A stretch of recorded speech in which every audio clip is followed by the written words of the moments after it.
ओम शांति। 14 नवंबर 2022 के शिव बाबा के मधुर महावाक्य। मीठे बच्चे, श्रीमत पर चल, स्वच्छ शुद्ध बन, धारणा कर, फिर युक्ति युक्त सेवा करनी है। अहंकार में नहीं आना है, शुद्ध घमंड में रहना है। प्रश्न: किस एक बात के कारण बाप को इतनी बड़ी नॉलेज देनी पड़ती है? उत्तर: गीता के रचयिता निराकार परमपिता परमात्मा को सिद्ध करने के लिए बाप तुम्हें इतनी बड़ी नॉलेज देते हैं। सबसे बड़ी भूल यही है जो गीता में पतित पावन बाप की जगह श्री कृष्ण का नाम डाला है। इसी बात को सिद्ध करना है। इसके लिए भिन्न भिन्न युक्तियां रचनी है। बाप की महिमा और श्री कृष्ण की महिमा अलग अलग बतानी है। ओम शांति। बच्चों ने गीत सुना। कहते हैं आए हैं तेरे दर पर, जीते जी मरने के लिए। किसके दर पर? फिर भी यही बात निकलती कि अगर गीता का भगवान श्री कृष्ण को कहें तो ये सब बातें हो ना सके। वह है सतयुग का प्रिंस। गीता श्री कृष्ण ने नहीं सुनाई, गीता परम पिता परमात्मा ने सुनाई। सारा मदार इस बात पर है। एक बात को समझ जाएं तो भारत के जो इतने शास्त्र हैं सब झूठे सिद्ध हो जाएं। ये हैं सब भक्ति मार्ग के। इनमें कर्म कांड, तीर्थ यात्रा, जप तप आदि की कहानियां लिखी हुई हैं। भक्ति मार्ग में तुम इतनी मेहनत करते आए हो, वह तो दरकार नहीं। ये तो सेकंड की बात है। सिर्फ ये एक बात सिद्ध करने के लिए भी बाप को कितनी नॉलेज देनी पड़ती है। प्राचीन नॉलेज जो भगवान ने ही दी है वही नॉलेज है। सारी बात गीता पर है। परमपिता परमात्मा ने ही आकर देवी देवता धर्म की स्थापना, अर्थ, सहज राजयोग और ज्ञान सिखलाया है जो अब प्रायलोप है। मनुष्य समझते हैं श्री कृष्ण फिर आकर गीता सुनाएगा, परंतु अब तुमको ये अच्छी तरह सिद्ध करना है कि गीता परमपिता परमात्मा ने, जो ज्ञान का सागर है, उसने सुनाई है। श्री कृष्ण की महिमा और परमपिता परमात्मा की महिमा अलग अलग है। वह है सतयुग का प्रिंस जिसने सहज राजयोग से राज्य भाग्य पाया है। पढ़ते समय नाम रूप और है, फिर जब राज्य पाया है तब और है। पहले पतित है फिर पावन बना है, ये सिद्ध कर बताना है। पतित पावन श्री कृष्ण को कभी नहीं कहेंगे। पतित पावन है ही एक बाप। अब वही श्री कृष्ण की आत्मा जो काली अर्थात श्याम बन गई है, अब फिर से पतित पावन द्वारा राजयोग सीख भविष्य पावन दुनिया का प्रिंस बन रही है। ये सिद्ध कर समझाने में युक्तियां चाहिए। फॉरेनर्स को सिद्ध कर बताना है। नंबर 1 है ही गीता, सर्वशास्त्रमयी श्रीमद् भगवत गीता माता। अब माता को जन्म किसने दिया? बाप ही माता को अडॉप्ट करते हैं। ऐसे नहीं कहेंगे कि क्राइस्ट ने बाइबल को अडॉप्ट किया। क्राइस्ट ने जो शिक्षा दी उनका बाइबल बनाकर पढ़ते रहते हैं। अब गीता की शिक्षा किसने दी जो पुस्तक बनाकर पढ़ते रहते हैं?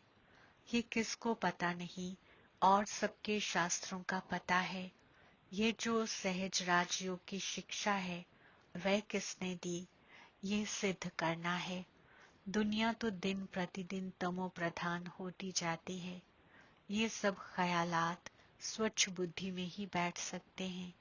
जो श्रीमत पर नहीं चलते उनको धारणा भी नहीं हो सकती। श्रीमत कहेगी तुम बिल्कुल समझा नहीं सकते हो। बाबा फट से कह देंगे मुख्य बात ये है कि गीता का भगवान परमपिता परमात्मा है, वही पतित पावन है। मनुष्य तो सर्वव्यापी कह देते हैं, वह ब्रह्म तत्व कह देते, जो आता है वह कह देते हैं। बिगड़ समझ, भूल सारी गीता से निकली है। जो गीता का रचयिता श्री कृष्ण को कह दिया है तो समझाने के लिए युक्तियां रचनी पड़ी। गुप्ता जी को भी कहते थे कि बनारस में यह सिद्ध कर समझाओ कि गीता का भगवान श्री कृष्ण नहीं। अब दिल्ली में सम्मेलन होता है, सब रिलीजियस मनुष्यों को बुला रहे हैं। क्या उपाय करें जो शांति हो जाए। अब शांति स्थापन करना इनके हाथ में तो है नहीं। कहते भी हैं पतित पावन आओ, फिर ये पतित कैसे शांति स्थापन कर सकते, जबकि बुलाते रहते हैं परंतु पतित पावन को जानते नहीं। कह देते हैं रघुपति राघव राजा राम, वह तो है नहीं। झूठा बुलावा करते हैं, जानते कुछ भी नहीं। अब ये कौन जाकर बताए। बड़े अच्छे बच्चे चाहिए। ऐसे बहुत हैं जो अपने को बहुत ज्ञानी समझते हैं परंतु है कुछ भी नहीं। मिसाल है चूहे को मिली हल्दी की गांठ। नंबरवार हैं, इसमें बड़ी युक्ति चाहिए जिससे सिद्ध हो जाए गीता भगवान ने रची है। वे कह देते कोई भी हो, हैं तो सब भगवान। बाबा कहते हैं भगवान उवाच, मैं उस श्री कृष्ण की आत्मा जो 84 जन्म पूरे कर अंतिम जन्म में है, उनको अडॉप्ट कर ब्रह्मा बनाए, उन द्वारा गीता ज्ञान देता हूँ। वह ब्रह्मा फिर इस सहज राजयोग से फर्स्ट प्रिंस सत्युग का बन जाता है। यह समझानी और कोई की बुद्धि में नहीं है। तुम बच्चों में भी यथार्थ रीति अभी वह शुद्ध घमंड आया नहीं है। इतनी प्रदर्शनी आदि करते हैं, अर्जुन सिद्ध नहीं करते। पहले यह भूल सिद्ध कर बतानी है कि श्रीमद् भगवत गीता है सब शास्त्रों की माई बाप। उसका रचयिता कौन था। जैसे क्राइस्ट ने बाइबल को जन्म दिया, वह है क्रिश्चियन धर्म का शास्त्र। अच्छा, बाइबल का बाप कौन। क्राइस्ट। उनको माई बाप नहीं कहेंगे, मदर की तो वहां बात नहीं। ये तो यहाँ माता पिता है। क्रिश्चियन ने रीस की है श्री कृष्ण के धर्म से, वह क्राइस्ट को मानने वाले हैं। अब गीता किसने सुनाई, उससे कौन सा धर्म स्थापन हुआ, ये कोई नहीं जानते। कभी नहीं कहते कि पतित पावन परम पिता परमात्मा ने यज्ञ रचा। गोले के चित्र से समझ सकेंगे कि बरोबर परम पिता परमात्मा ने ज्ञान दिया है। राधे कृष्ण तो सतयुग में बैठे हैं, उन्होंने अपने को ज्ञान नहीं दिया। ज्ञान देने वाला दूसरा चाहिए। कोई ने तो उसको पास कराया होगा ना। ये राजाई प्राप्त करने का ज्ञान किसने दिया। किस्मत आपे ही तो नहीं बनती, किस्मत बनाने वाला बाप या टीचर होता है। गुरु तो गति देते, परंतु गति सदगति का भी कोई अर्थ नहीं समझते। सदगति प्रवृत्ति मार्ग वालों की होती है। गति माना सब बाप के पास जाते हैं। ये बातें कोई समझते नहीं है। वे तो भक्ति के बड़े बड़े दुकान खोल बैठे हैं। सच्चे ज्ञान का एक भी दुकान नहीं, सब हैं भक्ति के। बाप कहते हैं ये वेद शास्त्र आदि सब भक्ति मार्ग की सामग्री है। ये जप तप आदि करने से मैं नहीं मिलता हूँ। मैं तो बच्चों को ज्ञान देकर पावन बनाता हूँ। सारे सृष्टि की सदगति करता हूँ। वाया गति में जाकर सदगति में आना है। सब तो सतयुग में नहीं आएंगे, यही ड्रामा बना हुआ है। जो कल्प पहले तुमको सिखाया था, जो चित्र बनाए थे वह अब भी बनवा रहे हैं। ये जो बड़ी भूल है वह सिद्ध हो जाए, फिर युक्ति से चित्र बनाएंगे। कहते हैं 3 धर्मों की टांग पर सृष्टि खड़ी है। एक देवता धर्म की टांग टूटी हुई है, इसलिए हिलती रहती है। पहले एक टांग पर सृष्टि बड़ी फर्स्ट क्लास रहती। एक ही धर्म था जिसको अद्वैत राज्य कहा जाता है। फिर वह एक टांग गुम हो 3 टांगे निकली हैं, जिसमें कुछ भी ताकत नहीं रहती। आपस में ही लड़ाई झगड़ा चलता रहता है। धनी को जानते ही नहीं, निधन के बन पड़े हैं। समझाने की बड़ी युक्ति चाहिए। प्रदर्शनी में भी मुख्य ये बात समझानी है कि गीता का भगवान श्री कृष्ण नहीं, परमपिता परमात्मा है, जिसका बर्थ प्लेस भारत है। श्री कृष्ण है साकार, वह है निराकार, उनकी महिमा अलग है। ऐसे युक्ति से कार्टून बनाना चाहिए जो सिद्ध हो जाए कि गीता परमात्मा ने गाई और श्री कृष्ण को ऐसा बनाया। कहते हैं ब्रह्मा का दिन ज्ञान और ब्रह्मा की रात भक्ति। अभी है रात, सतयुग स्थापन करने वाला कौन? ब्रह्मा आया कहाँ से? सूक्ष्म वतन में भी कहाँ से आया? प्रजापिता ब्रह्मा को परमात्मा अडॉप्ट करते हैं। परमपिता परमात्मा ही पहले पहले सूक्ष्म सृष्टि रचते हैं, वहां ब्रह्मा दिखाते हैं, वहां प्रजापिता होता नहीं। प्रजापिता ब्रह्मा कहाँ से आया? ये बातें कोई समझ न सके। श्री कृष्ण के अंतिम जन्म में इनको परमपिता परमात्मा ने अपना रथ बनाया है। ये किसकी बुद्धि में नहीं है। ये बड़ा भारी क्लास है। टीचर जानते हैं ये स्टूडेंट कौन सा है, तो क्या बाप नहीं समझते होंगे? ये बेहद के बाप का बेहद का क्लास है। यहाँ की बात ही निराली है। शास्त्रों में प्रलय दिखाकर रोला कर दिया है। तुम जानते हो श्री कृष्ण ने गीता नहीं सुनाई, उसने तो गीता का ज्ञान सुनकर राज्य पद पाया है। तुमको सिद्ध कर बताना है, गीता का भगवान निराकार शिव है, उनके गुण ये हैं। इस भूल के कारण ही भारत कौड़ी जैसा बना है। अभी परमपिता परमात्मा ने ज्ञान का कलश माताओं पर रखा है। माताएं ही स्वर्ग का द्वार खोलती हैं। ये सब बातें नोट कर समझानी चाहिए। भक्ति वास्तव में गृहस्थियों के लिए है। ये है प्रवृत्ति मार्ग का सहज राजयोग। हम सिद्ध कर समझाने के लिए आए हैं। बच्चों को युक्ति युक्त काम करना है। बच्चों को ही बाप का शो करना है।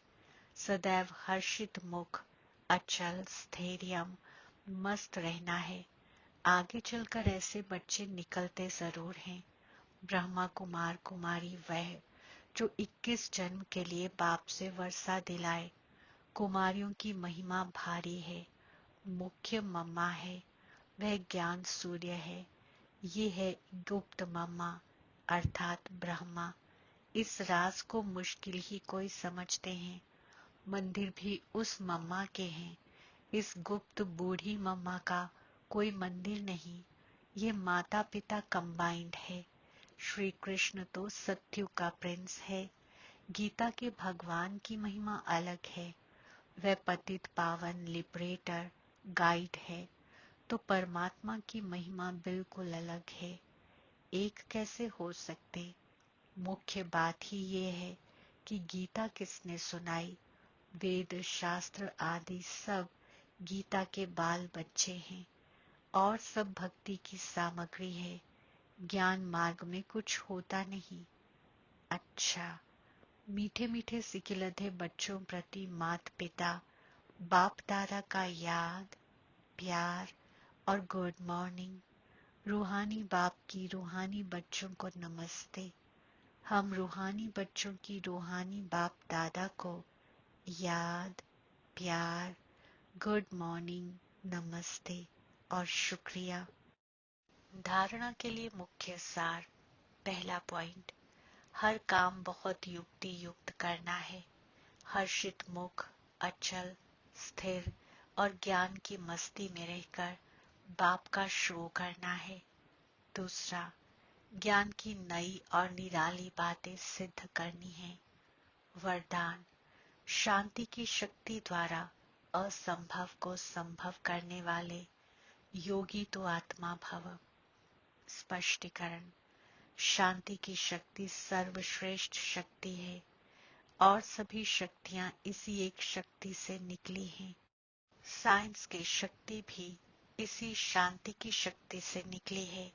शांति की शक्ति द्वारा असंभव को भी संभव कर सकते हो। जिसे दुनिया वाले असंभव कहते, वह आप योगी तो आत्मा बच्चों के लिए सहज संभव है।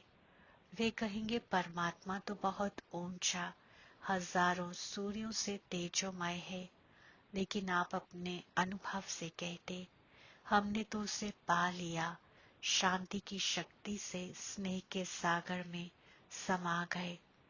स्लोगन: निमित्त बन निर्माण का कार्य करने वाले ही सच्चे सेवाधारी हैं। ओम शांति। मातेश्वरी जी के अनमोल महावाक्य। पहला, आत्मा और परमात्मा अलग रहे बहुकाल, सुंदर मेला कर दिया जब सतगुरु मिला दलाल। जब अपन ये शब्द कहते हैं तो उसका यथार्थ अर्थ है कि आत्मा परमात्मा से बहुत काल से बिछुड़ गई है। बहुत काल का अर्थ है बहुत समय से आत्मा परमात्मा से बिछुड़ गई है। तो ये शब्द साबित अर्थात सिद्ध करते हैं कि आत्मा और परमात्मा अलग अलग दो चीज है। दोनों में आंतरिक भेद है, परंतु दुनियावी मनुष्यों को पहचान न होने के कारण वो इस शब्द का अर्थ ऐसा ही निकालते हैं कि मैं आत्मा ही परमात्मा हूँ, परंतु आत्मा के ऊपर माया का आवरण चढ़ा हुआ होने के कारण अपने असली स्वरूप को भूल गए हैं। जब वो माया का आवरण उतर जाएगा, फिर आत्मा वही परमात्मा है। तो वो आत्मा को अलग इस मतलब से कहते हैं और दूसरे लोग फिर इस मतलब से कहते हैं कि मैं आत्मा सो परमात्मा हूँ, परंतु आत्मा अपने आप को भूलने के कारण दुखी बन पड़ी है। जब आत्मा फिर अपने आप को पहचान कर शुद्ध बनती है, तो फिर आत्मा परमात्मा में मिल एक ही हो जाएंगे। तो वो आत्मा को अलग इस अर्थ से कहते हैं, परंतु अपन तो जानते हैं कि आत्मा परमात्मा दोनों अलग चीज हैं। न आत्मा परमात्मा हो सकती और न आत्मा परमात्मा में मिल एक हो सकती है, और न फिर परमात्मा के ऊपर आवरण चढ़ सकता है। दूसरा पॉइंट, वास्तव में हर एक मनुष्य की यह चाहना अवश्य रहती है कि हमको मन की शांति प्राप्त हो जावे, इसलिए अनेक प्रयत्न करते आए हैं, मगर मन को शांति अब तक प्राप्त नहीं हुई। इसका यथार्थ कारण क्या है? अब पहले तो यह सोच चलना जरूरी है कि मन के अशांति की पहली जड़ क्या है। मन की अशांति का मुख्य कारण है कर्म बंधन में फंसना। जब तक मनुष्य इन 5 विकारों के कर्म बंधन से नहीं छूटे हैं, तब तक मनुष्य अशांति से छूट नहीं सकते। जब कर्म बंधन टूट जाता है, तब मन की शांति अर्थात जीवन मुक्त स्थिति को प्राप्त कर सकते हैं। अब सोच करना है, ये कर्म बंधन टूटे कैसे और उसे छुटकारा देने वाला कौन है? ये तो हम जानते हैं। कोई भी मनुष्य आत्मा किसी भी मनुष्य आत्मा को छुटकारा दे नहीं सकती। यह कर्म बंधन का हिसाब किताब तोड़ने वाला सिर्फ एक परमात्मा है। वही आकर इस ज्ञान योग बल से कर्म बंधन से छुड़ाते हैं। इसलिए ही परमात्मा को सुखदाता कहा जाता है। जब तक पहले यह ज्ञान नहीं है कि मैं आत्मा हूँ, असल में मैं किसकी संतान हूँ, मेरा असली गुण क्या है, जब यह बुद्धि में आ जाए तब ही कर्म बंधन टूटे। अब यह नॉलेज हमें परमात्मा द्वारा ही प्राप्त होती है। गोया परमात्मा द्वारा ही कर्म बंधन टूटते हैं। ओम शांति।